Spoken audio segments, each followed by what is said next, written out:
நம்ம டெய்லியும் banking and SSC point of வியூல 5 கொஸ்டின்ஸ் கரண்ட் அஃபேர்ஸ்லேருந்து பார்க்குறோம். இன்னைக்கு என்ன கொஸ்டின்ஸ் இருக்கு அப்படிங்கிறத பார்ப்போம். First one, what is the maximum loan provided under Pradhan Mantri Mudra Yojana R Mudra loan அப்படின்னு சொல்லி கேட்டிருக்காங்க.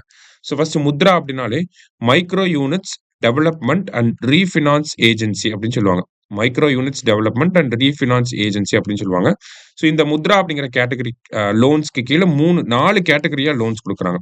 ஷிஷு அப்படிங்கிறது ஃபர்ஸ்ட், ஓகேங்களா? ஷிஷு அப்படின்னா 50K வரைக்கும் 50,000 வரைக்கும் லோன்ஸ் கொடுக்குறாங்க. கிஷோர் அப்படிங்கிறது இருக்கு. இந்த கிஷோர் கேட்டகரி கீழே 5 லேக் வரைக்கும் லோன் கொடுக்குறாங்க. அடுத்தது தருண் அப்படிங்கிற கேட்டகரி இருக்கு. தருணுக்கு கீழே 10 லேக் வரைக்கும் லோன் கொடுக்குறாங்க. அடுத்தது தருண் பிளஸ் அப்படின்னு சொல்லி கேட்டகரி இருக்கு. அதுல 20 லேக் வரைக்கும் லோன் கொடுக்குறாங்க. மேக்ஸிமம் லோன் அப்படிங்கிறது பாத்தீங்கன்னா நமக்கு 20 லேக் அப்படிங்கிறது தான் கரெக்ட் ஆன்சர். சரியா? அடுத்தது, which of the following will be the first state to constitute Waqf board as per the latest amendment அப்படின்னு சொல்லி கேட்டிருக்காங்க. ஸோ Waqf Act அப்படிங்கிறது 1995ல வந்திருக்கும். அதை 2024ல பில் பாஸ் பண்ணி 24ல ஆக்ட் கொண்டு வந்து இப்போ பாஸ் ஆயிடுச்சு அந்த பில். சரிங்களா?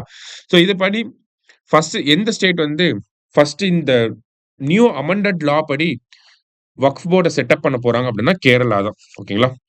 ஸோ கேரளாவோட ஆல்ரெடி எக்ஸிஸ்டிங்காக இருந்த வக்ஃப் போர்டோட டைம் பீரியட் முடிஞ்சிருச்சு. இப்போ நியூ போர்டை செட்டப் பண்றப்ப அது நியூ லா படி தான் பண்ணணும். அதனால கேரளா. சரியா? அடுத்தது, which country has proposed the creation of global climate council ahead of COP30 அப்படின்னு சொல்லி கேட்டிருக்காங்க.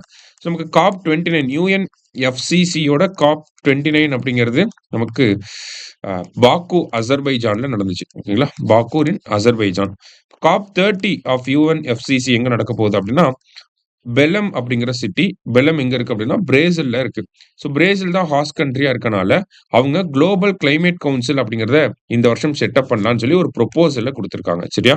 ஸோ பிரேசில் அப்படிங்கிறது தான் correct answer. Next, naval base for nuclear powered submarines will be set up in அப்படின்னு சொல்லி கேட்டிருக்காங்க. ஸோ ப்ராஜெக்ட் வர்ஷா அப்படிங்கிற ப்ராஜெக்ட்டுக்கு கீழே இந்தியன் நேவி வந்து என்ன பண்றாங்கன்னா நியூக்ளியர் பவர்ட் சப்மரைன்ஸ்க்காக ஒரு நேவல் பேஸை செட்டப் பண்ண போறாங்க. அது எங்க வரப்போகுதுன்னா ஆந்திர பிரதேஷோட ராம்பிலி அப்படிங்கிற இந்த பிளேஸ்ல வரப்போகுது. இந்தியாவை பொறுத்த வரைக்கும் பார்த்தோன்னா இந்தியாவோட first indigenous nuclear powered submarine பேர் வந்து ஐஎன்எஸ் அரிஹண்ட் அப்படின்னு சொல்லுவாங்க. சரியா? ஐஎன்எஸ் அரிஹண்ட் இந்தியாவோட first nuclear power submarine. Second one பேர் பார்த்தீங்கன்னா ஐஎன்எஸ் அரிகாட் அப்படின்னு சொல்லுவாங்க. ஓகேவா? அரிகாட் அப்படிங்கிறது செகண்ட். அடுத்து தேர்ட் ஒன் பார்த்தீங்கன்னா இன்னும் லான்ச் பண்ணல, கமிஷன் பண்ணல. ஆனா அதோட பேர் வந்து ஐஎன்எஸ் அரிதமான் அப்படின்னு சொல்லுவாங்க. சரியா? INS Arihant first, Arighaat second, Aridhaman அப்படிங்கிறது தேர்ட். ஓகேவா? ஸோ எங்க நேவல் பேஸ் எங்க வரப்போகுதுன்னா ராம்பிலி எங்கன்னா ஆந்திர பிரதேஷ். லாஸ்டா, the digital threat report 2024 recently seen in the news primarily focuses on cyber security risk in which sector அப்படின்னு சொல்லி கேட்டிருக்காங்க.